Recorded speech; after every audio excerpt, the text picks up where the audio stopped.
एक secret officer बनते हैं। इन्हें कई अलग अलग देशों में भेजा गया देश की सेवा करने के लिए, जहाँ पे इन्होंने बखूबी अपना रोल निभाया। इनकी जीवन आज हम देखने वाले हैं वर्ल्ड के मोस्ट पावरफुल जो रहे हैं प्रेसिडेंट, उनकी बायोग्राफी, जो कि हैं पुतिन सर की बायोग्राफी देखने वाले हैं यार। भाई पुतिन सर से तो मैं भी काफ़ी इन्फ्लुएंस हूँ यार, मतलब काफ़ी पावर्स हैं यार सर के पास।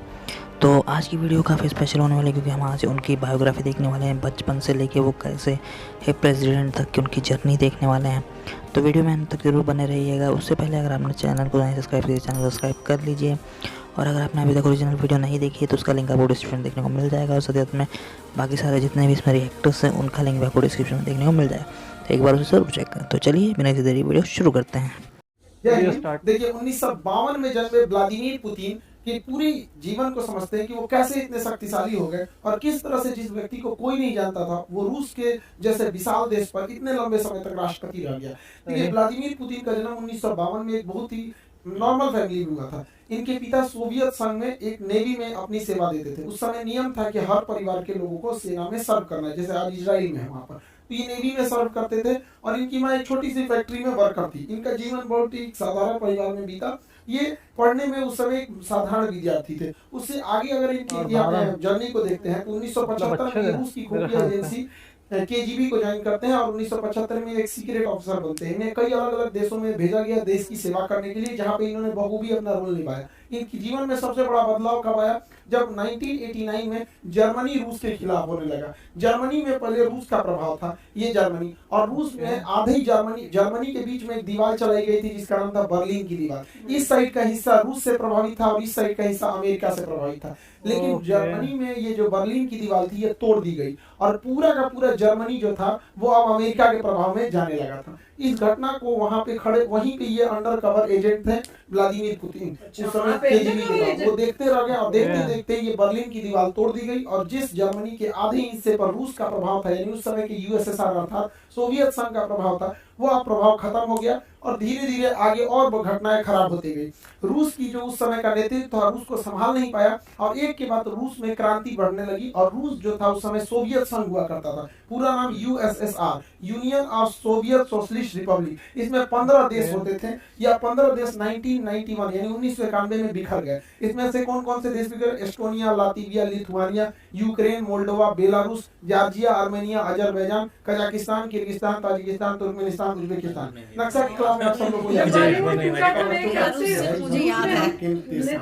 ये तो आप सब लोग को पता ही। तो टोटल यूएसएसआर 15 भागों में टूट गया, जिसमें सबसे बड़ा भाग जो निकला था वो था रूस। जबकि इसके जितने जो छोटे छोटे देश थे, 15 देश टूट गए, जिसमें यूक्रेन भी रूस से ही टूटा था 1991 के दशक के समय। उस समय जो रूस के राष्ट्रपति थे मिखाइल गोर्बाचोव सबसे लोअर राष्ट्रपति रहा था पूरे रूस का। इसने 1989 में अफगानिस्तान में सेना भेजा तालिबान को कंट्रोल करने के लिए, वहीं तालिबान उदय हुआ और फिर वहां से भागना पड़ा, ये उसको भी नहीं कंट्रोल कर पाए। बर्लिन की दीवार तोड़ दी गई, ये उनको भी नहीं कंट्रोल कर पाए। और फाइनली 1991 का यूएसएसआर का बिखराव हो गया। ये सब भी मिखाइल गोर्बाचोव के समय हुआ। इन्हें अपने पद से त्याग देना पड़ा, और उसके जगह पे आए थे बोरिस येल्त्सिन। बोरिस येल्त्सिन से लोगों को उम्मीदें थी, लेकिन बोरिस येल्त्सिन जो थे महापियक्कड़ आदमी था। जहां तहां पीने लगता था, बड़का बड़का बाल्टी में दारू पीता था और नाचने लगता था। स्टेज पे गया, देखिए नचनिया के साथ ही नाच रहा है, बताइए राष्ट्रपति नाचेगा, जिस वजह से इसका विरोध होने लगा। बोरिस येल्त्सिन जो थे ये सोचे थे कि रूस जो एकदम सरकारी तंत्र में फंस चुका था, क्योंकि वहां उस समय ये परंपरा थी जो कुछ होगा सरकारी होगा। और आप भारत में देखिए सरकारी चीज में जहां गए, जैसे सरकारी हॉस्पिटल में गए तो आपको फील हो जाएगा कि ये सरकारी हॉस्पिटल, फैक्ट्री में जाएंगे सरकारी फैक्ट्री तो आपको फील हो जाएगा। तो इनको लगा कि अमेरिका की तरफ आगे बढ़ना है तो प्राइवेट को आगे बढ़ना पड़ेगा, तो धीरे धीरे न करना चाहिए। इन्होंने क्या किया, सरकारी मशीनरी को धीरे धीरे बंद करना चालू किया, प्राइवेट को आगे बढ़ना चालू किया। इस वजह से जो पहले से अर्थव्यवस्था थी जो चल रही थी वो भी नहीं चल पाई, और दूसरा क्या हो गया कि लोगों के अंदर रोजगार जाने लगा, जिस वजह से इनका भी विरोध होने लगा बोरिस येल्त्सिन का। हालांकि बोरिस येल्त्सिन जो उम्मीद लाए थे वो 20 साल आगे उसका असर दिखता, लेकिन इनको उतना आइडिया नहीं था, पियक्कड़ आदमी था, जहां तहां नाचने लगता था यहाँ पर, जिस वजह से लोग इन्हें पसंद नहीं करते थे। और यही एंट्री होती है व्लादिमीर पुतिन की। ये साल हो जाता है 1991, जब यूएसएसआर टूटा, और इस समय तक व्लादिमीर पुतिन लेफ्टिनेंट कर्नल बन चुके थे। इस समय इनकी जो मुलाकात होती है वो रूस का सबसे बड़ा जो शहर है सेंट पीटर्सबर्ग के मेयर थे एंटोली सोबचक। एंटोली सोबचक से मुलाकात होती है व्लादिमीर पुतिन की, और ये क्या करते हैं, सोबचक व्लादिमीर पुतिन को सेंट पीटर्सबर्ग का डिप्टी मेयर बना देते हैं। और यहीं से कहानी शुरू होती है व्लादिमीर पुतिन की। जैसे ये डिप्टी मेयर बनता है, इस वहां के जितने करप्शन थे उस सबको खत्म करने लगता है, व्यवस्थाओं में सुधार लाने लगता है। यह परिवर्तन सड़कों पर दिखने लगती है, और सेंट पीटर्सबर्ग जो कि पूरी तरह से रूस का सबसे बड़ा शहर था, वहां से एक नाम उभर के आता है कि एक नाम व्लादिमीर पुतिन, जिसने सबको सुधार दिया, जिससे कि लोग वहां के प्रभावित होते हैं। लेकिन एक शहर पे कितना काम कर दीजिएगा, नेशनल लेवल तक उतना नहीं पहुंच पाता, वो भी 1991 के समय जब मीडिया उतना ज्यादा नहीं था। लेकिन इसकी नजर जब व्लादिमीर पुतिन की इन कामों की देखते हुए एक बहुत ही उस समय के पावरफुल एडवाइजर हुआ करते थे, राष्ट्रपति के सलाहकार होते थे उस समय, उनका नाम था वेलेंटीना यामासोव। ये वेलेंटीना यामासोव जो थे, इनकी एक विशेषता थी कि ये उस समय के जो राष्ट्रपति थे बोरिस जेल्सन, उनके ये दामाद थे। तो जिस वजह से आप समझ सकते हैं कि राष्ट्रपति का ही दामाद है तो कितना पहुंच होगा। तो ये जो थे वेलेंटीना यामासोव जो थे, इन्होंने पुतिन को बुलाया और उनको क्या किया कि एडवाइजर रख दिया किसका, बोरिस येल्सन। इस तरह से पुतिन और बोरिस येल्सन की दोस्ती हो गई। ये एक सलाहकार के तौर पर इनके पास आया, और बोरिस येल्सन इन पे बहुत भरोसा करते थे, और राष्ट्रपति बोरिस येल्सन पुतिन को हमेशा साथ रखते थे। और धीरे धीरे ये नेशनल लेवल तक ये चेहरा उभरते गया कि करप्शन को खत्म करना, कभी बोल्ड स्टेप्स लेना। इस वजह से पुतिन का कद धीरे धीरे बढ़ता गया, बड़ी बड़ी जिम्मेदारियां बोरिस येल्सन, जनता में पुतिन लोकप्रिय होने लगा। और इसी दौरान बोरिस येल्सन अपने शराबीपन की वजह से, जहां तहां नाच देने की वजह से अपनी गरिमा को खोते जा रहे थे, जिसे भरपाई करने के लिए 1999 में इधर भारत में कारगिल की लड़ाई चल रही थी, और उस समय 1999 में रूस का प्रधानमंत्री बनाया गया व्लादिमीर पुतिन को। वहां पे प्रधानमंत्री को ज्यादा पावर नहीं है, वहां सारा पावर राष्ट्रपति को, और राष्ट्रपति थे बोरिस येल्सन।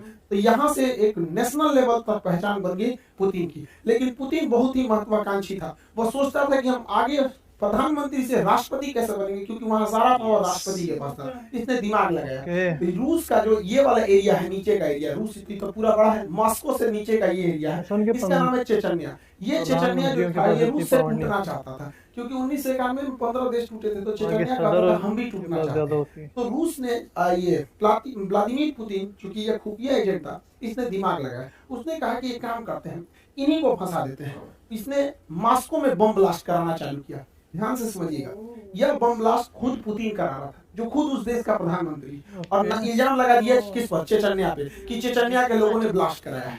और ये अगस्त से सितंबर 1999 तक धड़ाधड़ रूस में जहां तहां बम फूट रहे थे। इधर भारत में 1999 में कारगिल हो रहा था, अटल बिहारी वाजपेयी थे, और देखते देखते एक महीना अगस्त से सितंबर 1999 में रूस के शहर मॉस्को, राजधानी मॉस्को में धड़ाधड़ सीरियल ब्लास्ट होने लगे। इस ब्लास्ट में कहीं 10 आदमी मारा जाता है, कहीं 2 आदमी मारा जाता है। ऐसे करते करते मॉस्को में मरने वालों की संख्या 300 हो गई, जिस वजह से भयंकर बवाल हो गया। रूस के लोग अब चेचन्या को देखना नहीं चाहते थे, वो चाहते थे चेचन्या रात से एकदम तबाही किया जाए।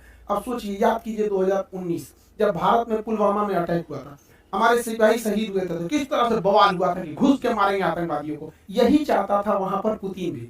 पुतिन इसी चीज को चाहता था कि एक बार जनता का समर्थन मिले, मारो चेचन्या, और यही हो भी गया। 300 लोग जब मरे एक महीने के अंदर लगातार बम ब्लास्ट में, तो रूस की जनता कहेगी मारो ससुरा को।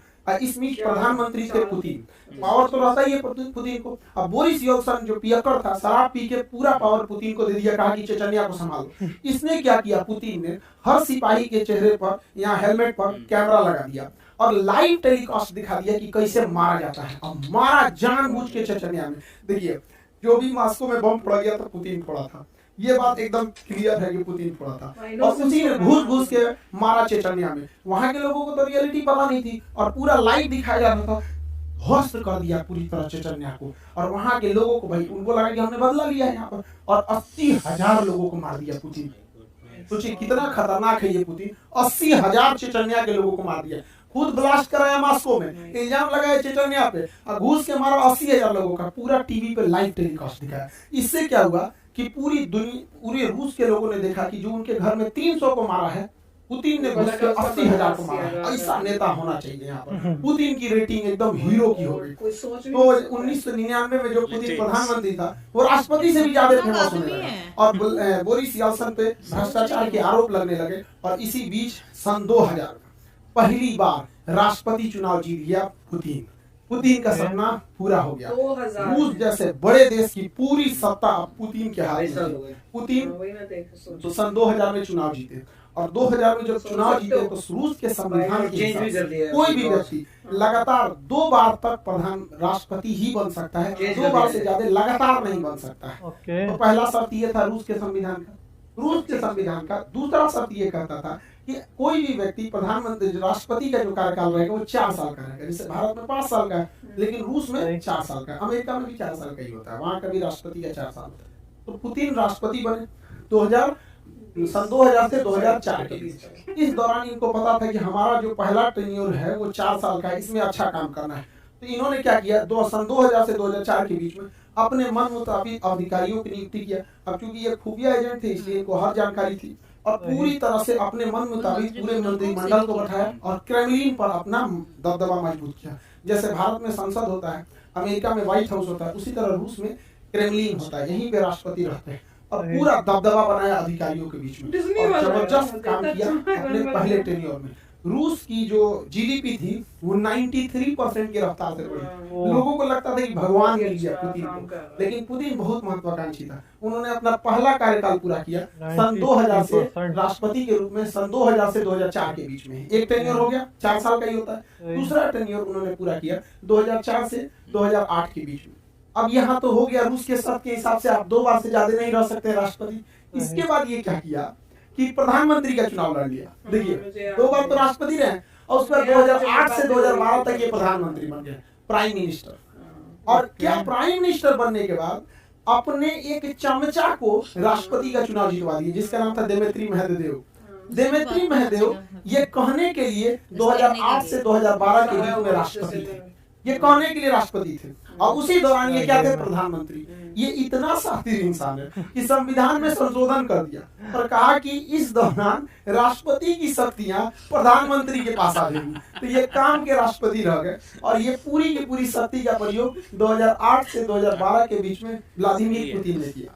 अब यहीं से रूस के संविधान का वह प्रावधान भी प्रभाव से हट जाता है, क्योंकि रूस का संविधान बस यही कहता है कि कोई भी व्यक्ति 2 लगातार टर्म्स को नहीं रह सकता है। तो 2 लगातार हो गया, उसके बाद एक बार के लिए इसको बना दिया। जब तक ये राष्ट्रपति था इसका सारा पावर खुद यूज किया, तब तो अब इसके बाद ये उठ सकते थे पुतिन। अब क्या हुआ, पुतिन फिर 2012 में राष्ट्रपति के लिए खड़े हुए, क्योंकि सारी पावर राष्ट्रपति के पास रहती थी। तो 2012 से 2016 के बीच में पुतिन राष्ट्रपति रहे और जब ये राष्ट्रपति थे ना तो फिर संशोधन किए। जो पावर प्रधानमंत्री राष्ट्रपति से प्रधानमंत्री को दिया गया था वो वापस पावर प्रधानमंत्री से राष्ट्रपति को दिया जाता है। खिलवाड़ करके रखा ही इंसान देश को।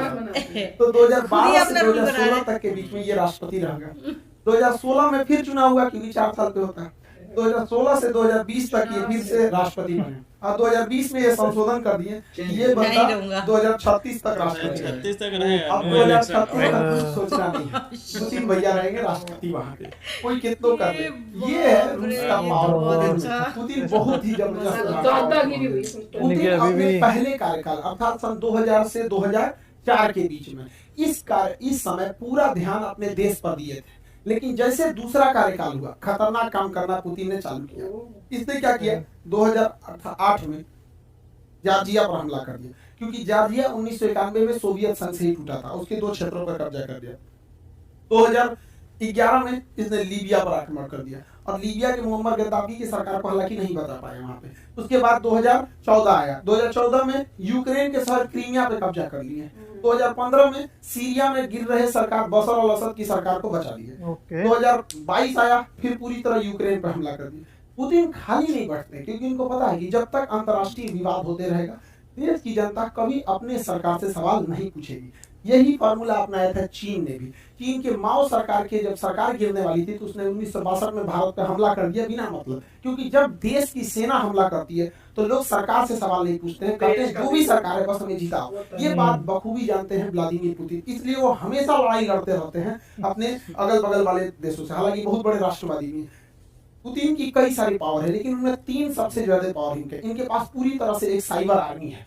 हैकिंग पे बहुत जबरदस्त करते हैं यहाँ पर। इतना बड़ा हैकिंग आर्मी है इनके पास कि कहा जाता है कि जो डोनाल्ड ट्रंप को जिताने में भी इसी भाई का योगदान है। इतनी बड़ी इसकी हैकिंग आर्मी है, साइबर पूरी तरह आर्मी रखा हुआ है। इनके विरोधियों कब गायब हो जाते हैं, कब मारा जाते हैं, किसी को पता नहीं। इनके विरोधी के ऊपर कभी छापा पड़ जाएगा, कभी पुलिस उठा ले जाएगी, कभी इनकाउंटर हो जाएगा, कभी मारा जाएंगे, कोई इनका विरोध नहीं कर सकता है। और पूरी मीडिया पुतिन की गुलाम है। किसी भी टीवी चैनल को देखिएगा, बस हमारे राष्ट्रपति ऐसे, ये खाएं, वो सोए, ये किए, वो ठीक है, चलते रहता है। ये 3 चीजों के बदौलत सन 2000 से लेके आज 2022 तक, यानी 22 सालों से पुतिन वहाँ के राष्ट्रपति हैं। और साथ ही साथ अब वो 2036 तक रहेंगे यहाँ पर। 2036 तक वो वहाँ पे राष्ट्रपति रहेंगे। पुतिन की लाइफ स्टाइल गजब है। कभी घुड़सवारी करने लगते हैं, तो कभी मछली पकड़ने लगते हैं, कभी भालू पे चढ़ के घूमते हैं, तो कभी कराची हो जाती है। ये सबमरीन में भी अंदर चले जाते हैं, क्योंकि ये केजीबी के सदस्य थे, इन्हें हर चीज पता होती है। इनकी पूरी लग्जरियस फ्लीट है जहाजों की, जाते हैं फुल सिक्योरिटी के साथ जाते हैं। और ये केबीजी के सदस्य थे, खुफिया जानकार थे, तो फाइटर प्लेन भी चला लेते हैं। हर तरह के जहाज ये बंदा उड़ा लेता है, हर तरह का जहाज। व्लादिमीर पुतिन टैलेंटेड बंदा है। इनके पास बहुत ही महंगी यार्ड है। कहा जाता है कि इलॉन मस्क से भी अमीर है। हालांकि जितने राष्ट्रपति लोग होते हैं, इनके पास अमीरी से ज्यादा पावर होता है। यहाँ पर पूरे देश के संसाधनों का इस्तेमाल करते हैं। यहाँ पर ये ब्लैक बेल्टर है कराटा से, स्नाइपर है, इनकी गोली के निशान बहुत बेहतरीन है। कई बहुत साथी भी है दिमाग के यहाँ पर। इनका ये जो क्रेमलिन वाक है काफी ज्यादा प्रसिद्ध हुआ था पुतिन का। देखिए, इन सब के साथ पुतिन का एक ऐसा सच भी है जो दुनिया को से छुपाया जाता है, या फिर यूं कह दीजिए कि ये सच एक न एक दिन पुतिन को झेलना ही पड़ेगा। पुतिन को कहा जाता है कि एब्डोमिनल कैंसर है, पेट का, खैर उसका ये इलाज करा लेंगे। लेकिन इन्हें पार्किंसंस बीमारी है। पार्किंसंस बीमारी एक तरह का लकवा होता है। पार्किंसंस बीमारी लकवा होता है, शरीर धीरे धीरे दिमाग काम करना छोड़ देता है, उस अंग पे धीरे धीरे दबाव होने लगता है, वो अंग काम नहीं करता है। आप पुतिन को देखिएगा तो हल्का झुक के बैठेंगे, कभी बैठेंगे तो इस तरह झुक के। ये पार्किंसंस बीमारी है और इनका शरीर उतना काम नहीं करता, इसलिए जब बैठेंगे तो टेबल कुर्सी को बहुत जोर से पकड़ के बैठते हैं। कभी भी देखिएगा पुतिन को जब भी इंटरव्यू देते तो हल्का सा ऐसे झुके हुए रहेंगे। पार्किंसंस बीमारी की वजह से देखिएगा टेबल से कंफर्म हो रहा है। कई कह रहे थे कि नहीं ऐसी टेबल को बढ़िया पकड़ के हमारा ही पार्किंसंस बीमारी। दूसरा पुतिन देखिएगा, पुतिन जो है बोटॉक्स का यूज बहुत करते हैं। बोटॉक्स का, बोटॉक्स क्या होता है देखिए, ये चेहरे पर उम्र के साथ साथ यहाँ सिकुड़न आने लगती है, यहाँ चेहरे पर सिकन होने लगती है, सिकुड़न आने लगती है। इस वजह से इंसान थोड़ा बूढ़ा दिखने लगता है। तो पुतिन अपने आप को प्रभावशाली दिखाने के लिए, सेना पर दबदबा बनाने के लिए तथा पर्सनालिटी मेंटेन करने के लिए इस सिकुड़न, इस झुर्रियों को दूर करना चाहते हैं। तो झुर्रियों को दूर करने के लिए इंजेक्शन से इसके अंदर बोटॉक्स भर दिया जाता है और ये बोटॉक्स उन झुर्रियों को खत्म कर देता है। इसलिए देखिएगा पुतिन के चेहरे पे बहुत ज्यादा चेंजिंग नहीं आएगी। अगर आप यंग एज का देखिएगा या फिर अभी का देखिएगा, ये आप सोच सकते हैं 70 साल की उम्र का फोटो है, ये 70 साल की उम्र। और यंग एज का भी देखेंगे तो उतना खास चेंजिंग नहीं आएगा, चेहरे पर उतनी सिकन देखने को नहीं मिलती है बोटॉक्स की वजह से। लेकिन यूक्रेन की लड़ाई में प्रतिबंध लगा दिया गया बोटॉक्स के ऊपर। अभी भाई को बोटॉक्स नहीं मिल रहा है तो बूढ़ा दिख रहा है यहाँ पर, लेकिन इतना भी ज्यादा प्रभाव नहीं पड़ता है। बोटॉक्स का इंतजाम एक राष्ट्रपति के लिए बहुत बड़ी बात। तो भाई पुतिन सर तो काफ़ी मल्टी टैलेंटेड निकले यार, मतलब हर एक चीज़ कर लेते हैं यार, मतलब स्नाइपर भी हैं, ब्लैक बेल्ट भी हैं, और मतलब इंटेलिजेंस अच्छी है यार, मतलब माइंड भी काफ़ी शार्प है। तो हर एक चीज़ कर लेते हैं, मल्टी टैलेंटेड आदमी, और उतने अच्छे से खान सर ने इस चीज़ को एक्सप्लेन भी किया। तो काफ़ी अच्छा एक्सप्लेनेशन था यार। इसी के साथ आज की वीडियो हम इतने ही रखेंगे। मैं मिलता हूँ आपसे अगली वीडियो में। तब तक के लिए अगर अपने चैनल को सब्सक्राइब नहीं किया तो प्लीज़ चैनल को सब्सक्राइब करके रख लीजिए। तो चलिए bye bye, take care and thanks for watching.